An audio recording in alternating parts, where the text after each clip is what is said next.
This is episode number 1. So, effectively, in the real world, well, in the series that's continuing on, we're up to 11 now. But there are, as I've mentioned a few times, a number of episodes that I recorded in the early phases on another platform that I won't name because I don't want to create any dramas. You'll probably figure out who it is, but let's just keep that on the down low. So, yeah, sit back, relax. I'm not going to harp on too long because given that it was my first episode, the Brad you're about to see in a second was far more nervous and probably talked even longer than usual. So, apologies about that. But unless you love it, if you love Brad, then lap it up. All right. All jokes aside, let's get over there.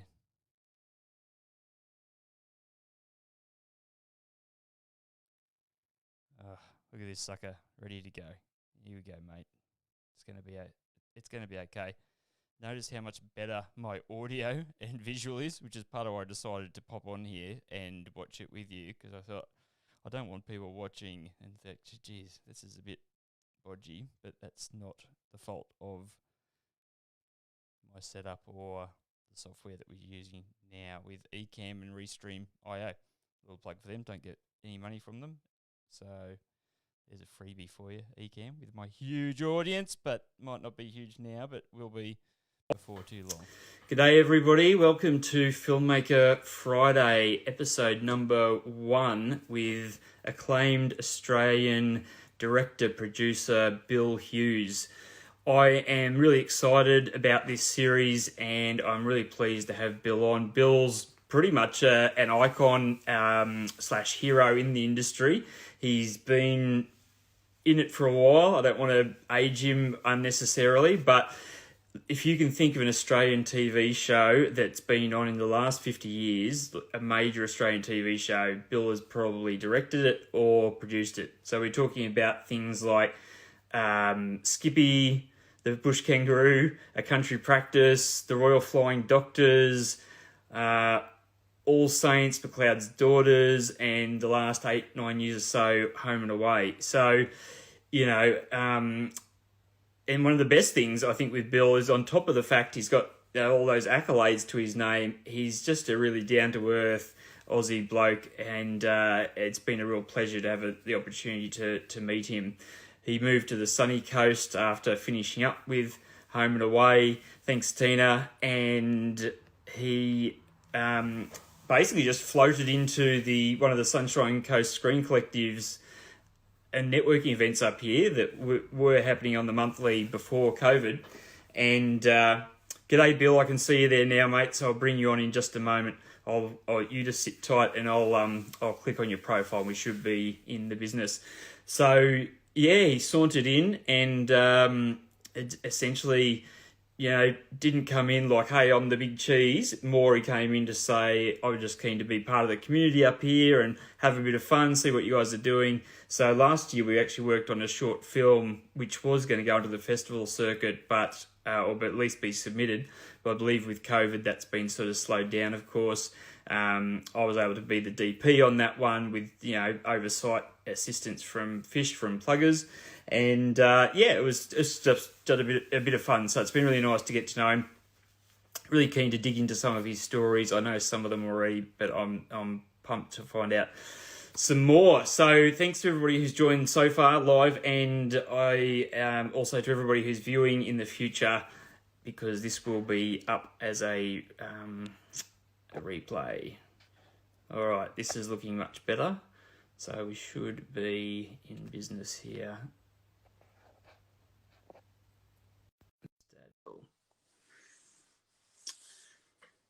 Oh, what a time. It's been a bit of a crazy season. G'day, mate. Here we are. How you going? Good. We made it. So took a while, didn't it? Yeah.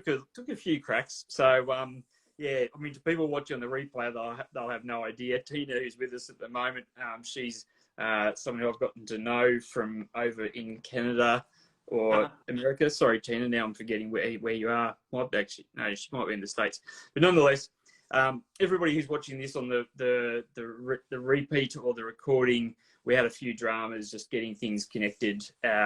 Technology, always good thing to keep you on your toes when you're doing something live. So, mate, how are you? I'm very well. I'm very well indeed. I'm yeah. I just finished a video short film, music video, which we shot up in Caloundra here on the Sunshine Coast. It's called Sidewalk Love Cafe. The guy, the producer, is a bit worried about his copyright holding on to the song because it's his song. He wrote the song and the music.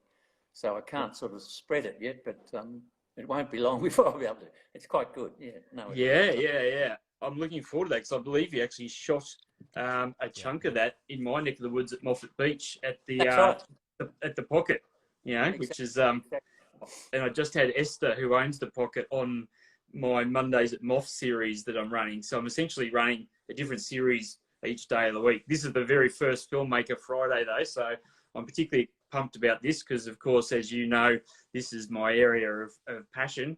I've now changed tack courtesy of COVID. It sort of spiraled me into the direction of pushing towards launching a video streaming platform that'll be a social enterprise. So essentially half the money or half the profit will go to good causes, and the goal is to raise awareness and money for people in need all around the world. So that's sort of the big thing that I've been working on, but we can chat about that offline some other time.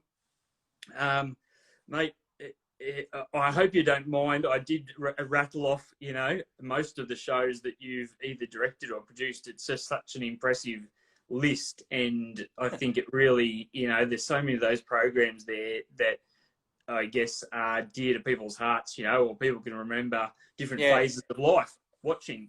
How does it feel? Like, what's it like to know that you've, I guess, played a key role in the production of all of these iconic series? Oh well, it feels like a long piece of string, Brad. I mean, been doing it for a long time, and I was just thinking the other night. I got quite a few awards and stuff, and when you do something that you're pleased with and you're happy with, and you get an award for it, you go, oh, hey, I got this award, it's fantastic. And you feel fantastic for a couple of days, maybe even a week. And then it sort of fades a bit and then it goes away. And you think, God, I wish the phone would ring. So it did ring for quite a few years. So that's good. And I enjoy, I've enjoyed just about everything I've done. I've faced challenges and decided to do things that I hadn't seen before or that I hadn't done before, and I learned things along the way, and it's really good. So I'm enjoying my time on the Sunshine Coast here, passing on knowledge. I'm doing a lot of mentoring work now. Yeah. With young people. It's great to have you. And that's been interesting too. Yeah. Well, and not to mention, it's probably one of the best parts of Australia, in my opinion. I've lived in a few, as I think you know. So, I feel somewhat qualified to say, mind you, I still call myself a New South Welshman, I'll be honest. I don't think I'm ever going to change that. So, but I've been up here for 20 plus years now. Really? Brisbane most of that, but then the sunny coast for a couple, and just love it. I mean, I'm in a t-shirt as we're speaking, so this is it's really nice.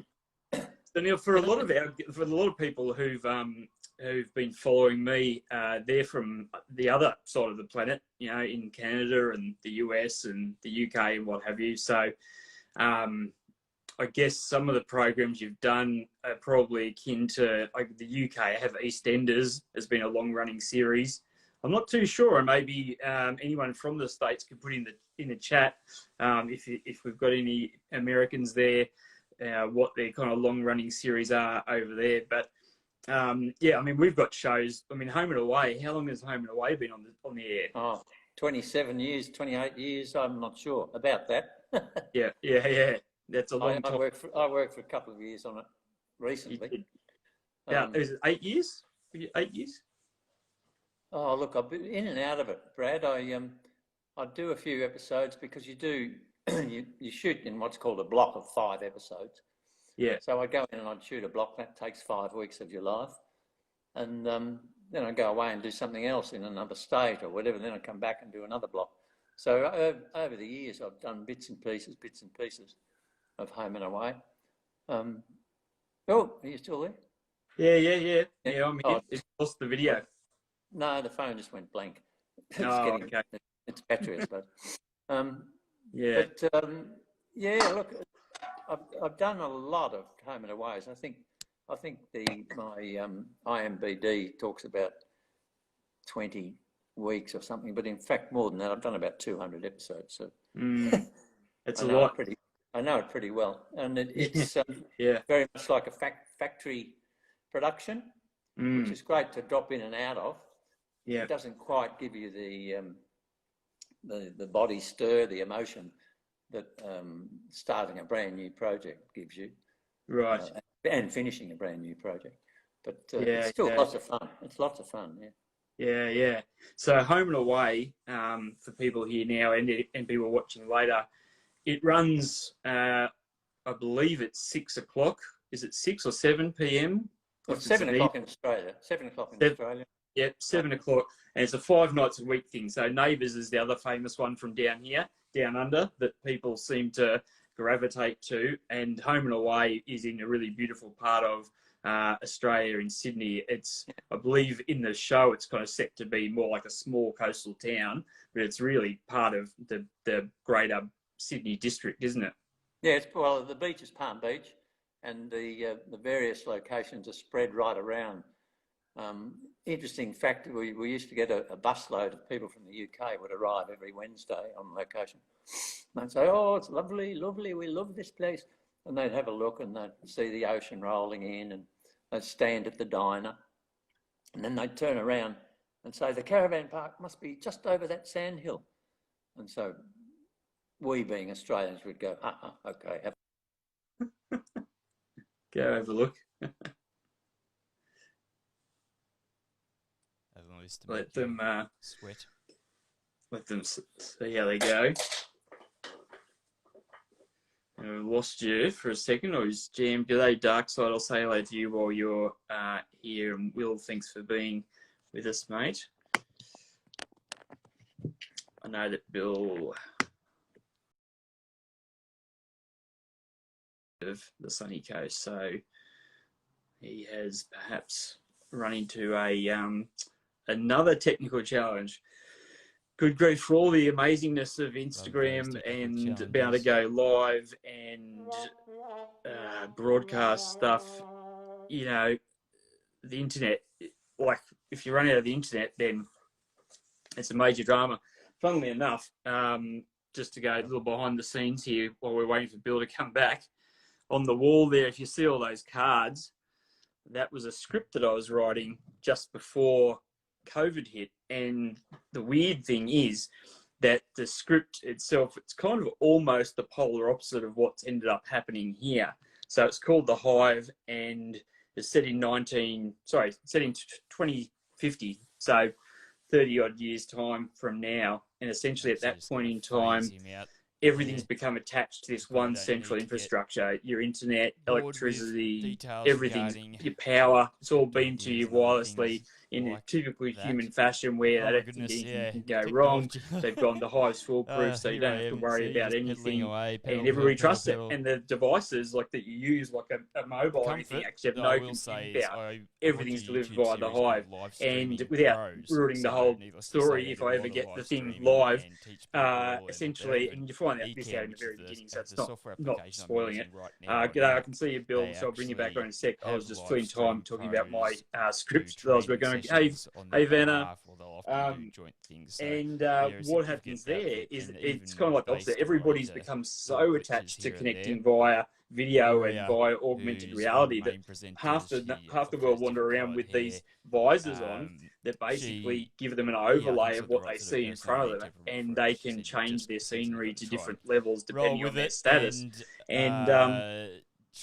They're all dependent on that for guidance, GPS, instructions, etc., etc. Like, so they basically almost walk around like, you know, robots. And in fact, robots and AI are looking after most of the manual jobs. And then what happens is Brad. the indestructible hive collapses Away while and everything goes down, and they go from being always on to always off trying to do overnight. And see if I finished that was yammering the on story of there that. So it's about kind of that. like the opposite of this. And then what happens with people trying to survive now that, you know, there's no money, there's no electronic banking, there's no guidance, they don't know play some of these how to fun get around the sound place, effects, half so of I've them. got- And I so love people who these. actually existed before the internet, called pre-nets, actually become valuable. Anybody who knows how to actually navigate the land of Australia.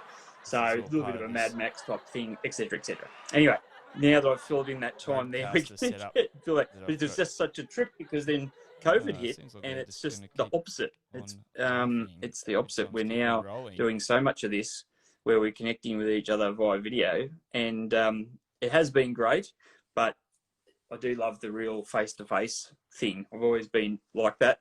I don't know if it's my country background. Me too. G'day, mate. We're back. We're back. he's Sounds back. like a Black Mirror episode somebody's written there. Yeah, it does too.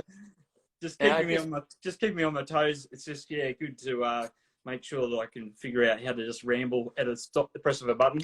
I'm never sure. It's probably my phone, which is the settings, I think, is to sort of turn itself off every X minutes. And it's probably I think that's what it might be. Bill. Yeah. All right. G'day, Chef. All right. Well, we're back here with Bill. We were talking about home and away, and you were just where we're up to. the load of UK tourists who've arrived. They think they've got their bearings of the town, because they're like, okay, here we are. Here's the diner. The caravan park must be over there. And then what happened from there? Well, what happened from there is they walk over the sand track to find that there's no caravan park at all. So they come back and say, what's happened to the caravan park?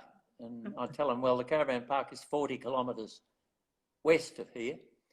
And what the set dressers have done is they've built a false sand trail down through the bush so that people can exit shot in Palm Beach, which is North Sydney, and enter shot 45 k's down the road, as long as they take the right step at the right time. So it's all part of the joys of filmmaking, you know. Yeah. It's not, you couldn't do the Quentin Tarantino style of filmmaking there, where he kind of does everything literally, not unless you wanted to follow them for 2 days or something. Yeah. No, there's a lot to churn out. It's amazing, really. It's just a non-stop process. And is it Alf? Alf's the iconic sort of guy, you know, he's always sort of saying Struth and, you know, all those Aussie sort of... Raymar. Yeah, and he's still going, isn't he? Oh, as far as I know, he is. Yeah, he did have a heart issue not long ago, like 6 months ago, but I think he's back on the job now. As much as anybody can be back on the job with COVID, you know. Yeah. I'm up on the Sunshine Coast, so I don't know how they're shooting it now at all. Yeah. And so tell me, Bill, will you go back to directing or producing more TV series from here, or have you kind of moved into a semi sort of retirement stage? Oh, gee, I wish I knew, Brad. I'd like to think I was semi-retired, but I still get jobs up here. I've got a thing tomorrow, being Saturday here, with a bunch of writers. We're doing a roundtable writers' room, which is set to be one of 3 meetings. And we're trying to get a web series up and running called Unleashed. Unleashed. Okay. Unleashed. So I just happen to have. Very good. Unleashed. Unleashed, yeah. But it's not about dogs. It's about people. It's right. It's set in a dog park that's opened by the council, and the first episode is. First few seconds, 40 seconds, 30, 40, we haven't got a shot yet, we're just scripting. There's people wandering around having a sip of champagne and saying, you know, it's taken us years to plan this park. And thank God it's opening at last. And the mayor makes a very short speech and presses a button, and the big steel door goes up, opens a little coffee shop that's at the dog park, and lying across the front counter, there's a dead body. Oh, no. That's the start. What happens after that, we haven't figured out yet, but we're having the writers' room to figure it out over the next 3 weeks. Yeah, so awesome. That's good. That'll be fun. And it's about Unleashed. It's about people's mind being unleashed by that moment. So it's not about the dogs at all, you know. But they've all got dogs, all these people at the park. And they're the sort of characters that would never ever meet. You never expect them to meet. You know, that you'd never expect a school teacher to meet a train driver, to meet a magician, to meet. They normally would never meet, except they walk their dogs on this park. So it enables us to get a group of very, very interesting characters together. Yeah. Who can cross-pollinate and say, "Oh my God, how does this affect me?" You know. So it should be interesting. Yeah. So I'm still working on. In answer to your question, I have retired, but I'm still working. Yeah. Well, the creative process, I mean, you're not going to be able to switch that off, eh? And neither would you want to, really. I don't want to. No. Yeah. Yeah. Very happy pointing a camera or like that film we made together, the showdown one. Yeah. It's I was very happy helping the director, helping the producer, helping everybody I could to get moving and get it made and see it made, you know. Yeah. Yeah.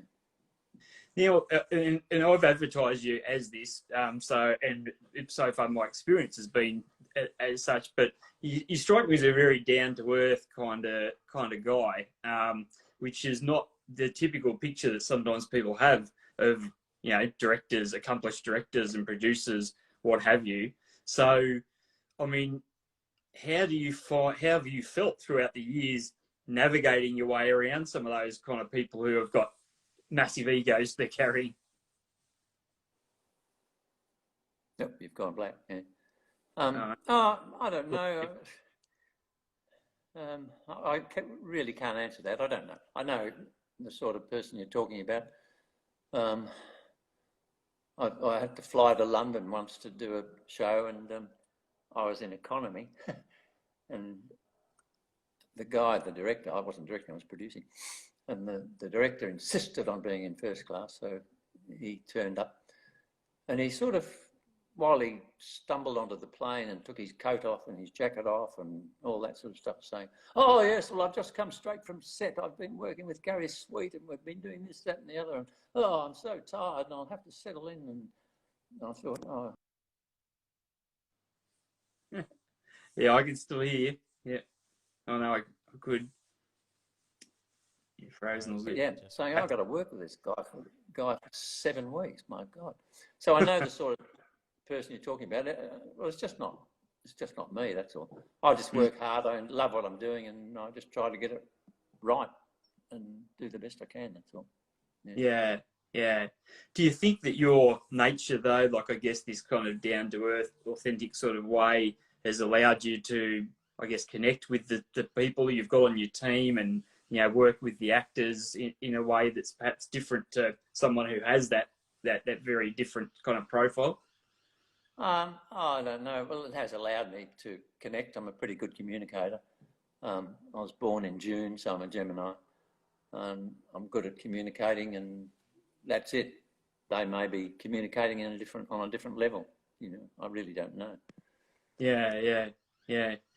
We've got Chef Blake here. He's someone I've gotten to know. He's actually in Aussie. He's in Melbourne, and he's kind of gotten a little bit of a taste for filmmaking himself. He's creating a bit of YouTube content and what have you around cooking at the moment. But I think, like myself, as he started going down the rabbit hole of learning with so much great content online nowadays, you know, he's gotten sort of excited, you know, about it. And that's, I love the creative process. I love the fact that, you know, like what you're talking about before, and you start talking about Unleashed and these different characters, you know, that you can essentially breathe something into life, you know, that's come from nowhere. And if you're spending a lot of time thinking about it, they become quite real in your head. And you can sort of, I've heard some people say that they I guess, end up writing in a way where they're kind of picturing these people and their personalities so thoroughly that they kind of think about what would they do if they entered this sort of scene. So they kind of almost think of, like, here's the scene, let's plonk those characters in there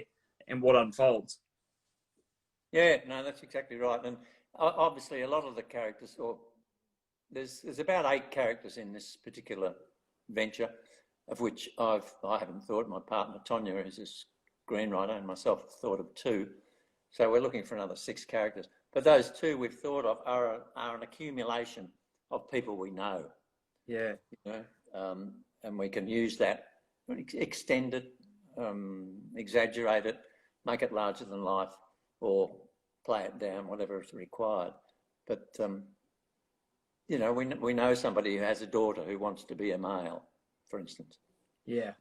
So one of the characters in Unleashed is a female, young, 18, and she wants to be a male. So we get a hell of a lot of interest, drama, and also thought-provoking stuff out of that particular character talking to a mother who doesn't want her to be a male, obviously. Yeah. Yeah. So it's a terrific dichotomy Yes. that we can use without stealing any secrets from that family, because we make it totally different, really. But Yeah. there's another guy who's got a secret dope plantation next to a national park, and the council are going, "Oh, we're going to extend the national park," and he's going, "No, no." So I get a bit of fun out of that, you know. Indeed. They're all Yeah. people no. That's funny. I won't name the exact location, and it's maybe a good thing that I've lived in a few different places so that no one's going to pin it on the exact town. But funnily enough, at one stage in my life, I had wandered, like the properties that we're in, or the bottom part of them, all interconnected, right? So you can just wander across most people's yards for at least 4 or 5 places anyway. The joint that was on the very left of us was the last one, and then it was kind of countryside. And for whatever reason, and we're on this river and there's mangroves. I don't know what I was doing. Maybe I was trying to get rid of some mangroves. I probably shouldn't say that on here. You're not officially allowed to get rid of them. But we had a patch of mangroves that just happened to mysteriously die in a perfect line straight through to where we needed the jetty to go to the river one night. And but anyway, I've gone wandering over, and lo and behold, I come around a corner like through this lantana, just trying to find somewhere to drop off this wood or whatever. And there's a little little room size sort of plantation of pot plants. And it was funny because the guy who lived there, I just wouldn't have picked as being the sort of character who'd be growing a bunch of pot in his backyard. That's right. Well, that's exactly what you do with your characters. You make them so that you don't suspect it until you need to reveal it in the story. Yeah, yeah. So now, look, let's go into your backstory, because when we first met and we were chatting, and I was kind of rambling away about some of my ideas for shows and what have you, and telling a bit of my story and how academia kind of wasn't really my bag, and you know, part of what I'd like to do. And I still would like to, even in my venture that I'm heading into. I'd like to shine a bit of a spotlight on people who've succeeded without going to uni, so that hopefully people are out there who just don't really connect with that academic stream can have some sort of hope of doing something different. And I loved your story. So can you take us through, you know, your high school, what led up and what happened? Yeah. Oh, well, I mean, my parents were very thoughtful people, and I'm not taking anything against them. They're passed now, of course. But they wanted me to have what they didn't have, which was an education. And so they sent me to Royal Melbourne Tech to do civil engineering, because they thought, you know, well, I did a test with somebody or other who said, "Hey, you should be an engineer, this guy." And off I went. Anyway, I hated it, hated every minute of it. Didn't want to do it, didn't want to do it, didn't want to do it. And then one day, I only got 2 years into it, and one day I just threw my books away and said, "No, I'm not doing this." Walked out and said to the mob in the school, you know, "Whoever wants these books can have them. I'm over it." So I just went down to the local theatre and knocked on the back door and said, "Oh, you know, I'm looking for a job." I think I was 19 at the time. "I'm looking for a job." And the guy said, "When could you start?" And I said, "Well, whenever." He said, "Well, if you can start now, you've got a job." I said, "Oh, fantastic." So from then on, it was all learning by, you know, working in the theatre, working backstage in television, watching other people, going to classes at weekends. It wasn't an academic thing at all. Yeah. And the interesting thing is, I've got a young mentor at the moment up here on the coast who's 18, and he's made a film. It's a fantastic little film. And I said to him, "Well, what are you going to do next when you finish school?" He said, "Well, some people are saying I should go to a film school, but There's other people, friends and mums, is a producer, and he said, don't bother going to film school. Just go out and make films. And I said, oh, thank God for that. I haven't heard anybody say that for years and years. I said, that's the best thing you can do. The best thing you can do is just make films. If you've got a phone, you can make a film. You know, Yeah. can you see out the window? You can make a film. It's a matter of making them and making the mistakes. And I said, when you do that, don't then look for people who are going to say, oh, that's fantastic, that's great. I said, look for the people who go, yeah, it's very good, but you could have improved it by doing this, that, and the other. I said, that's the sort of people you want to meet to criticise your film. Yeah. There's people who will give you the truth, and I always give the truth. It's got me into trouble a couple of times, I must say, over the years. But I always tell the truth, and I think that helps a great deal. It helps you get through life because you haven't got problems going in your head. What did I tell him? What didn't I? Blah, blah, blah. Yeah. And it also helps the person that you speak to. Even at the moment, they might go, oh, no. The next morning, they wake up and they say, oh, that guy's probably right, you know. So That's right. I think certainly you don't, I believe, you don't need a education, formal education to make films. There's a lot of things you have to learn, but you don't have to learn it at uni. That's right. And Chef Blake's saying that you can learn everything online, and I agree. There's just so much there. That's what I found in my kind of process is like I would go out. So this was last year when I was, you know, trying to forge my way, and I was doing basic videography sort of jobs, as well as trying to tie into the community, the film community here on the coast, which is obviously not the hub of, you know, film at this stage, but nonetheless, there's a few people around, and you can start learning, like getting involved with that little kind of short film we did, and you see how stuff happens.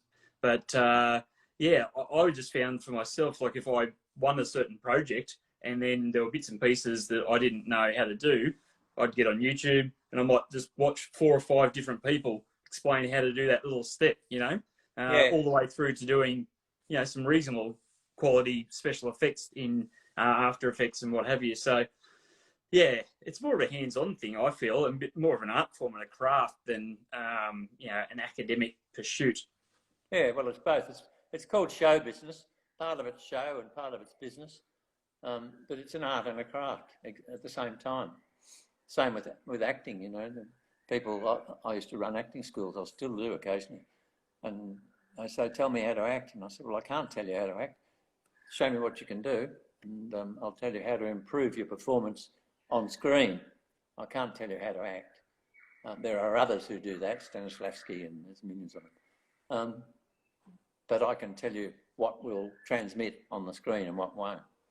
So it's part art, part craft. It's, well, as you said in your introduction, it's just a wonderful world to live in if you can. Yeah, definitely. Yeah. And it's, I don't know, it's funny because I think there's like a bit of an invisible barrier. And I think the barrier is more, you know, in people's minds. Because I know for my personal journey, I've heard other people say the same. When I sort of came out of the block and I was like, okay, that's it. I'm leaving my corporate career. I'm sick of that. I hate it, in fact. And I'm moving to the coast. And now I'm going to try and get into filmmaking, you know, and I want to ideally become a director, writer, whatever.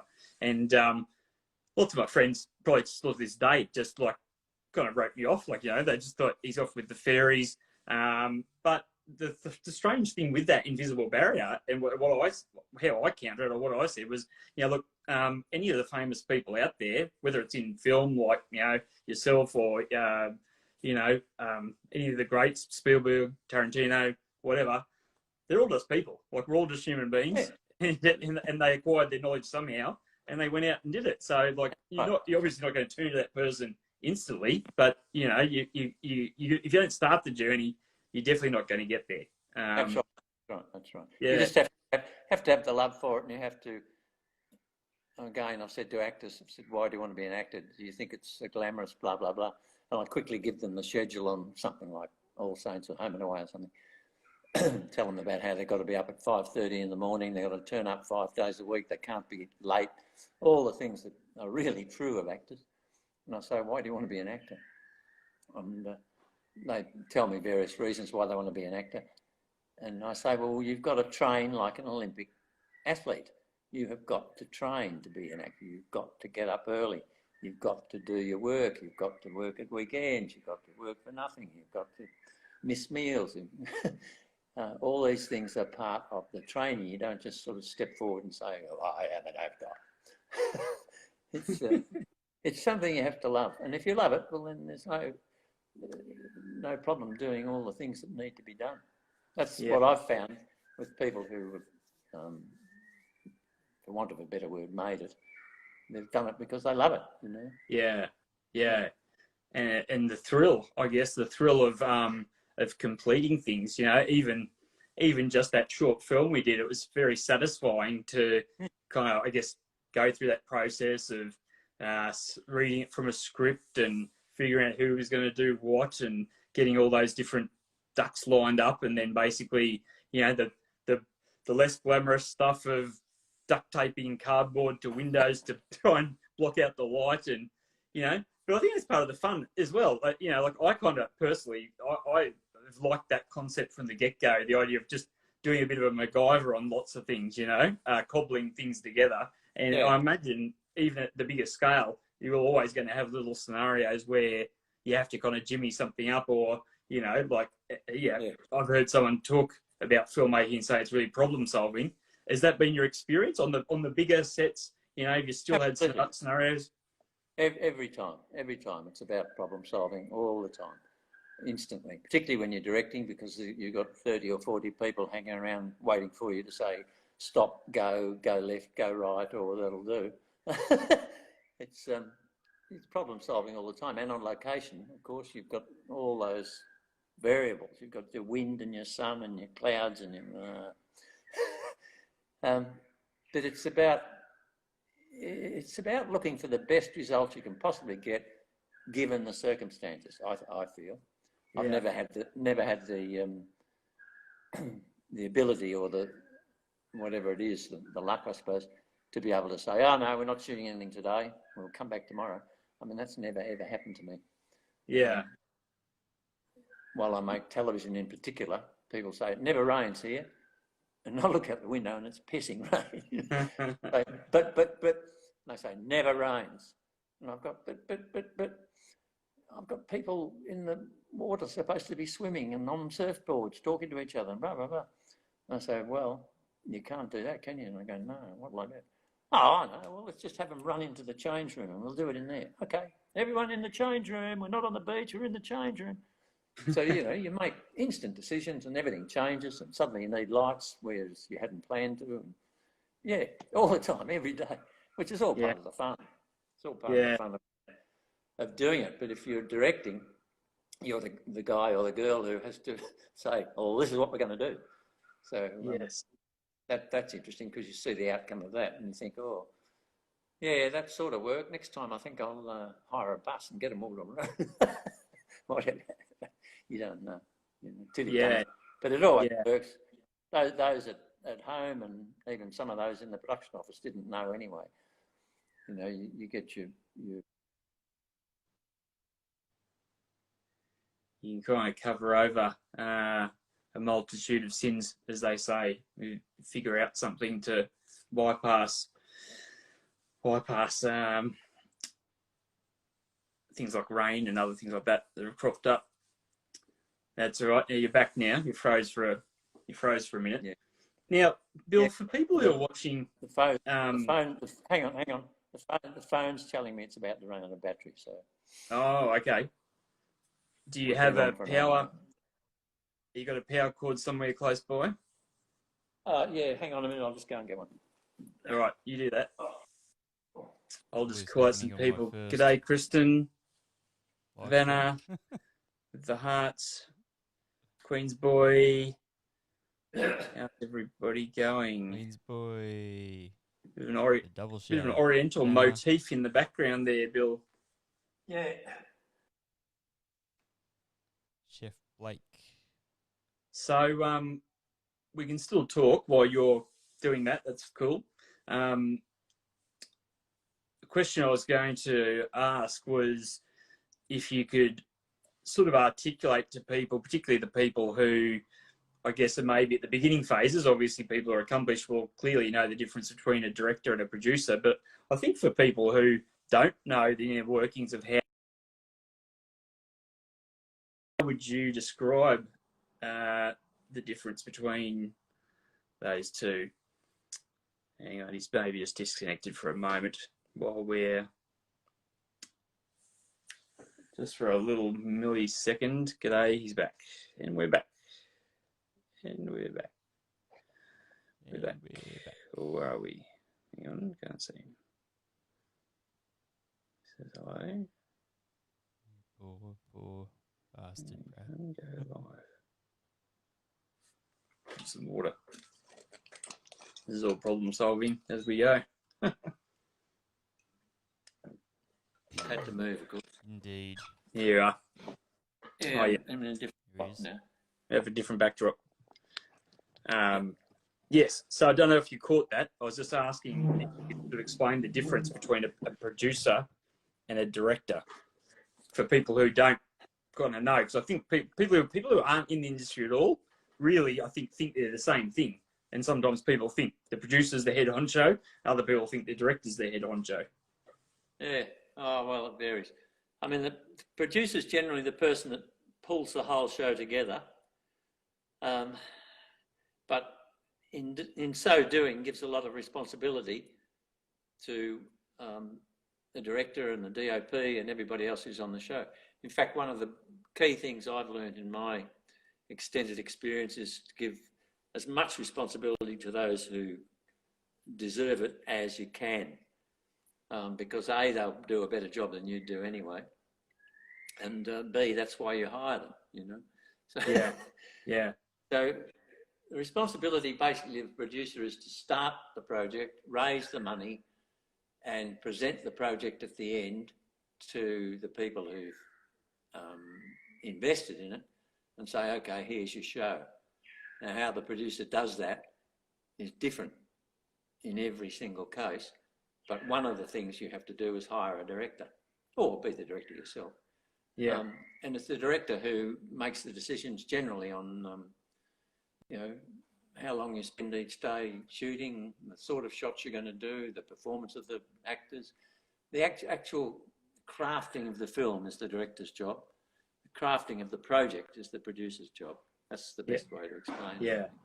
Yeah, it seems to me like akin to a project manager is maybe, you know, the way that a non-industry person could perhaps picture a producer. They kind of map it all out and make sure that it's all, everybody's in the loop and knows what's happening, and leaves, I guess it's a lot of it is about taking some of the weight or the pressure of responsibility away from the person who's in the role of the director, so that they can focus more of their attention into just that one part of the picture. I think some people, like if you had something, and a lot of business people, unfortunately, particularly with smartphones and what have you, they now think that anybody can just roll up and do, you know, everything from yay to nay. And you can, sort of, to a degree, you know, and that's been my experience as I was trying to make my way. I was doing everything, you know, from winning the jobs to rough kind of script to the actual filming and the editing and all that other stuff. But I can see, and particularly getting involved in that little short film was a great experience, just how by having 20 people, you know, all doing different tasks and a couple of lackeys who turned up on the day, that all of a sudden now you can focus your attention much more onto that one piece. It's very much a team sport, isn't it, really? And having that trust. Yeah. It's a collaborative thing. It's a collaborative thing, and you have to be able to trust the people you're collaborating with. Yeah. As they're probably trusting you. So trust and collaboration. How did you find the difference between producing a movie, so the interview with Hugo Weaving, I believe it was. How did you find the difference between doing a movie versus doing a TV series? Oh, well, it's a different ballgame. It's your end target is a moving picture that tells a story.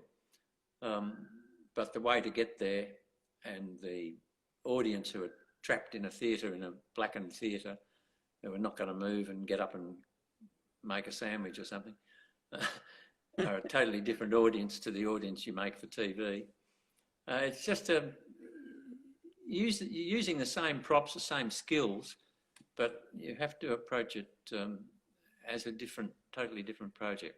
You know, one is a long-term film, might take you a year, 2 years to make. Home and Away takes 8 days. You know, it's every decision is probably more important on a film. Yeah. More important because A, it costs more, and B, it's on a much bigger screen, so you see it. Yeah, These days with webcasts, for instance, you know, you're talking about little screens like we're on at the moment. You don't see all the fine details. Yeah. So it's not quite so important to get every exact thing right. Although you still try and do it as best you can. Yeah. It's just a different approach. That's all. Yeah. You don't have rehearsals for most TV, whereas you have a lot of rehearsals for film. Yeah. You don't have. Well, you shoot maybe 8 times as much product per day on television than you do for a film. Yeah. It's all different in that sort of sense. Yeah. I would imagine with less takes, for example, in a TV series.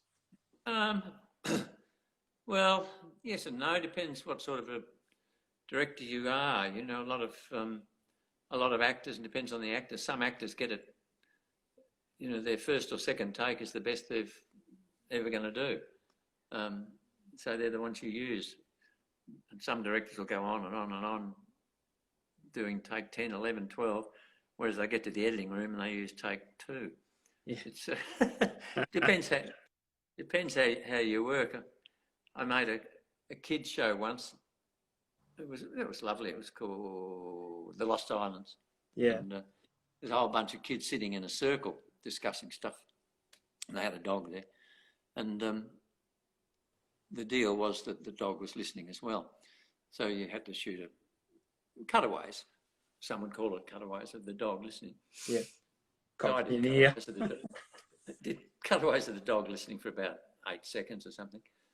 And moved on. We did the next scene. I had lunch or whatever. Whereas another director who I know, who I won't know, would have done the whole scene, and the scene ran for about 1.5 minutes, 2 minutes, would have done the whole scene with the camera just on the dog. Right. So, you know, you make your decisions on the day. Television, you only you're only going to need 1.5 seconds of the dog, or maybe 2 seconds, tops. So you shoot 8 seconds. You don't have to shoot 2 minutes of a dog to get that couple of seconds. If you're making a feature film, you probably would shoot the whole scene with the dog. Yeah. Because you never know, the dog's going to prick up its ears, when it's going to prick up its ears and when it's not, you know. Yes. But then again, if you've got your characters in the same shot, it's important when the dog pricks its ears up. If it's actually a cutaway, it doesn't matter because you can put it in anywhere you want. Yes. That's right. So that's the magic. All those differences, yeah. Yeah. We've got Chris Phillips here has joined us. She's come back from being in LA, I believe, and she's shot a few different series, and I've only just literally connected with her yesterday, funnily enough. She was, or you might actually be in a better position to even provide us some guidance post this. Perhaps the two of you can talk, because she's got a bunch of material shot. I think she's got a series, and she's got some other things, a lot of footage in a timeline that basically just needs an editor to come in and add sound and add effects and other things like that. But yeah, so I'm going to probably have her on the show.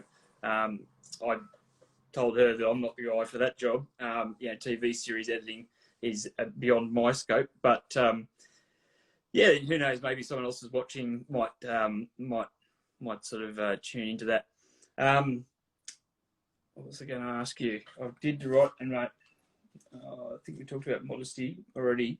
I mean, I don't imagine you would get starstruck these days. You must have met your fair selection of people at times. Do the TV series people cross paths with the movie industry people? These days, yes. When I first started 30 years ago, they didn't. They were a different bunch of people altogether. But these days, it's all pretty much mixed in, you know. Some of the stuff on Netflix, for instance, which is TV basically, is stunning. I mean, they're movies. They're movies for TV. Yes. I've always enjoyed making movies for TV. I did quite a few of them. High Country and The Killing Fields, which they called them telemovies. Yeah. So although they were to be shown on TV, they were to be shot and budgeted and dealt with as if they were a movie. It's just you never went into a darkened cinema where they shut the doors and locked you in. Yeah. And you had bloody commercials inserted with the commercial channels. But you could always take your own copy home without the commercials and have a look. Yeah. Yeah.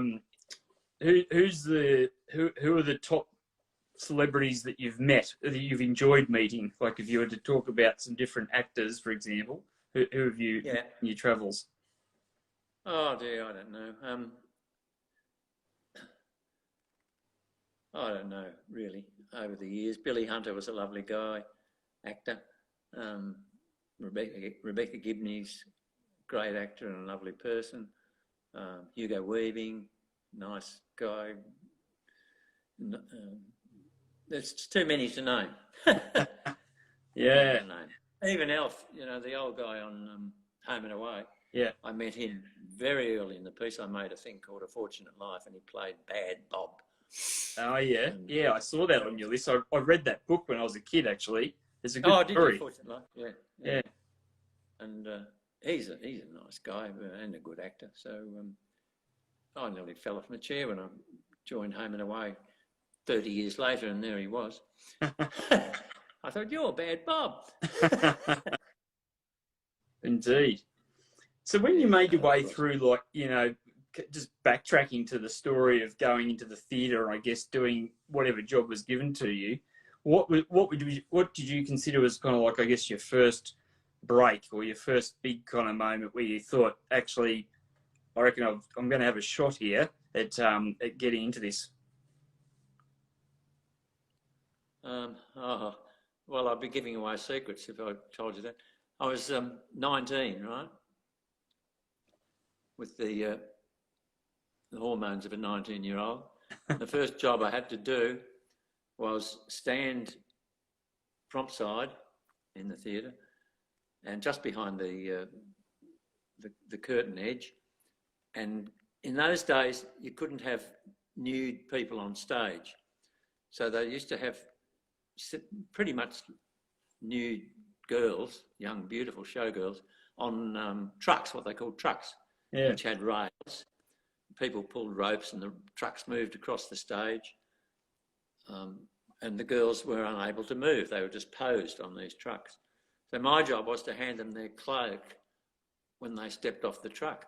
And as a 19-year-old, I thought, well, if I'm getting paid to do this, I'm in the right job.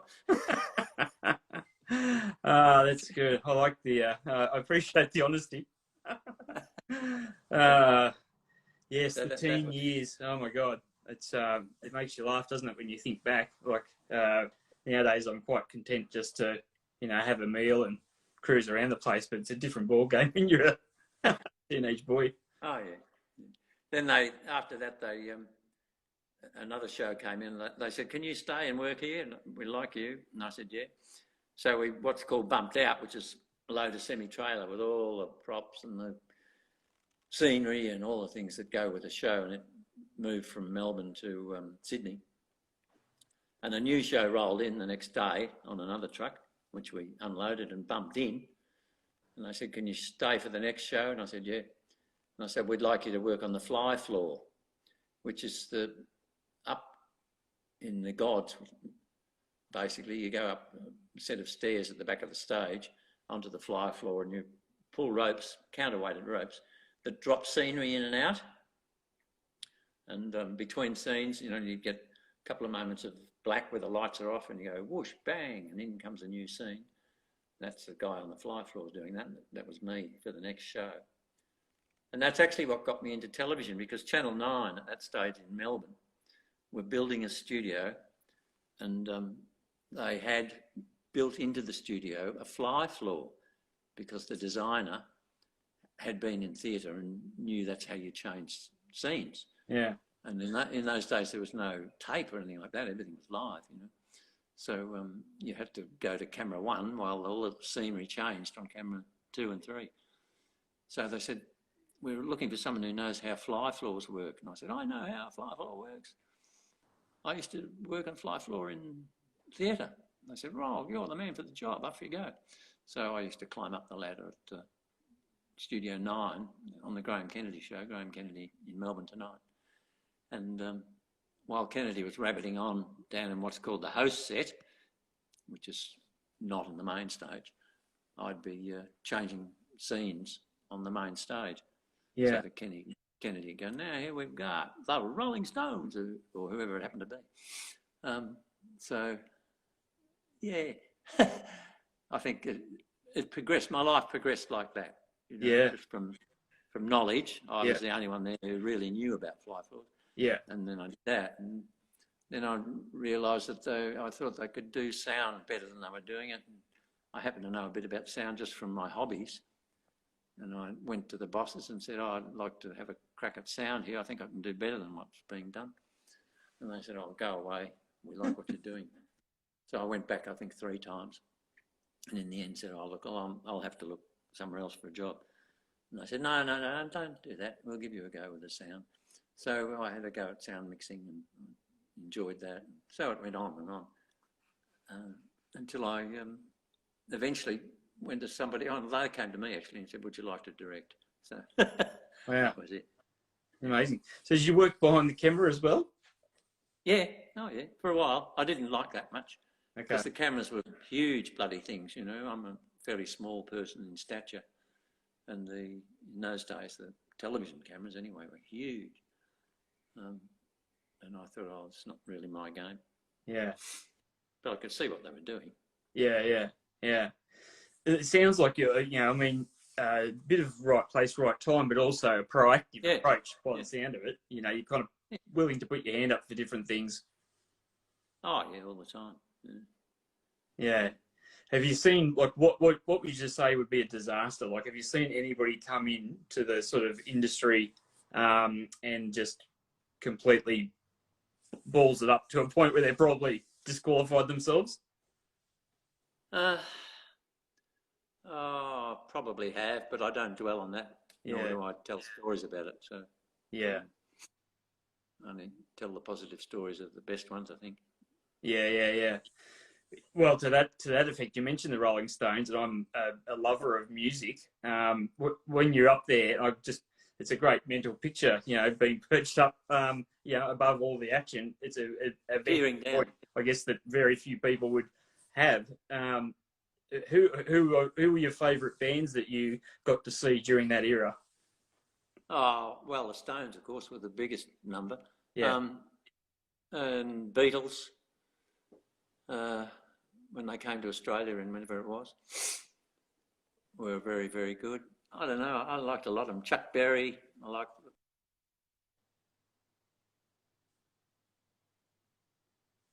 He's frozen on us. Now, anybody watching, feel free to throw in some questions because I'm watching the time. I don't know because we had a few false starts. I don't know the exact time we've got to run, but it's got to be getting close towards the end. I was just saying, opening things up for any questions that people may have or comments. Oh, please. No, that'd be good because I'm holding the phone here and it's getting really difficult. And I don't have anything to put it on. Yeah. Well, we won't have too much long. We won't keep you. We won't keep you trying to balance and hold the phone. You need a little. Maybe I should have worded you up to. You need a little Gorilla Pod thing that you can mount it to, the iPhone holder. And I'm still actually finding my way around these Instagram lives. I mean, I just kind of forged into it over the last couple of weeks. Here we go. Here's the clicker. Now we've got 2 minutes left. So it's a bit of a process, but it's pretty awesome being able to just like film and distribute. I do want to get into StreamYard, which will let me kind of it basically let you be a little bit fancier and keep a copy of the recording and you probably do it through a DSLR with a microphone, so it'd just be a different quality, and you can push it out to all the different social channels, still have the live chat. So that's the next phase. Stay Stoked Pat just joined us at the tail end. Stay Stoked Pat, we were just about to wrap up, but probably takes me about 10-15 minutes or so to type up a little post-show thing, and I'll post that and we can share it around to people, because I really want to do, I mean, it's obviously partially it's a passion project because I'm interested in film and filmmakers and the whole shebang myself, but I kind of like the idea of doing a bit to help boost awareness in the scene, and just to have people learning from each other from the top down. So I'm going to have people ranging from people like yourself who've got a wealth of experience, down to people, I guess, who are more at the beginning phases. But look, I really appreciate you coming on, Bill. It's been great to chat to you, and I'm glad that you're well and safe at the moment in this strange period of time. And I'll look forward to. Well, keep us all posted with when this music video comes out, and of course the how you get on with Unleashed. It sounds interesting. So just keep us up to date, and I hope to catch you somewhere around the traps in person again. Well, I'll do that. Thanks, Brad. Thanks very much. Cheers, mate. All right. Bye. Bye. G'day, everybody. Welcome to Filmmaker Friday. Just roll straight around into another episode, but we don't need that. It's not the best face that I've, clicked pause on. Not the worst. I don't know about you guys, but me and my wife have a good laugh sometimes when you pause the TV and some poor character is just being caught in just a terrible situation. Just good stuff. Well, I hope you all enjoyed that. I certainly did, even though I've heard it before. And just as an update, because I had a look at Bill's website before coming on here, Unleashed is in development. So I think they've actually secured some funding there and are working with pluggers, who are a local Sunshine Coast production outfit. And it looks like they may also have another cartoon series, or maybe it's a movie, looks like on there. And there was another show that I can't think of off the top of my head that they also have listed on Bill's site. So he's got a few things going on. So it doesn't look like he's retiring altogether just yet. If you want to go and check it out, you can go to Bill, I think it is. If you put in Bill Hughes, and if he doesn't just come up straight ahead with Bill Gola, you'll find him there. And the IMDB, and I put the IMDB link in the show notes, so you can check that out too. Please, if you're watching on the replay, so the replay, if you're watching, I'd love your comments. I don't know, I mean, you probably noticed at the start I was kind of shuffling around the place. I thought I was really clever, and I had moved, my normal setup goes right underneath the camera, because I want to have like eye contact. If I'm doing an interview with somebody, I try to make it like I've got eye contact. And I thought I had this set up the correct way so that I would be looking off the screen kind of as if I was watching what was happening on the other part where the replay is happening. But you probably saw I was in the complete wrong direction. So I was like, oh no, how do I move everything? I've got the roadcaster down here. Anyway, I think it all came together. Let me know your thoughts. And if you have any people who you think would be great to interview, or you'd like to come on the show, feel free to reach out to me. You can find me on Instagram at Brad for Good, the number 4 Good. If you want to find out more about Flicks for Good, go and have a look at www.flicks, F-L-I-C-K-S, the number 4 good.com.au, and that's still progressing since this was shot. We are making progress and raising awareness, and I guess heading towards the final point of doing the crowdfunding initiative to see how we go and can we actually raise the dollars we need to start that thing. And that's about it. Like, subscribe, share it with your mates. If you know Quentin Tarantino, I'd love to talk to him. Once all the borders are down, I really want to meet Quentin. He's probably one of the characters that's right at the top of the list. Martin Scorsese, Spielberg, etc. But Quentin's the number one, so if you know him or know anybody who knows somebody who knows somebody who knows him, happy to go down that chain of events. Equally, I'm also interested in seeing, and one daydream is to have enough money one day perhaps to acquire an original Gonzo, like the puppet Gonzo. My theory is that there would have been more than one, but one of the original ones that was on the Muppet Show.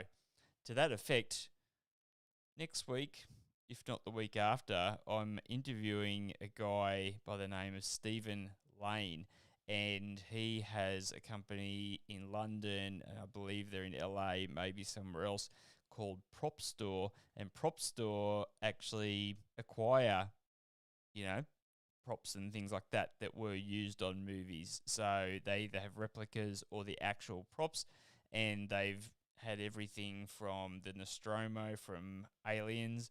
They've got a cool documentary, if you go to their website there, about what happened to the Nostromo sitting out in the rain and then basically getting it, repairing it. And they've got alien figures, like the puppets, animatronics, and just really cool stuff. I mean, mind you, you do need to probably have $10,000 to $60,000, $70,000 to acquire some of these things. And I'd be curious to know just how much Gonzo would go for if he was ever for sale. That's a lofty ambition because I need to help a lot of people. Excuse me. We can get this about a PG episode. I need to help a lot of people here on Earth before I could justify spending bucket loads of cash on something like Gonzo. But I figure that's as good an outro as any other. And if you don't put things out there, you never know. Right, let's move on from that terrible face. Have a great weekend, everybody who's watching this weekend. And I will see you guys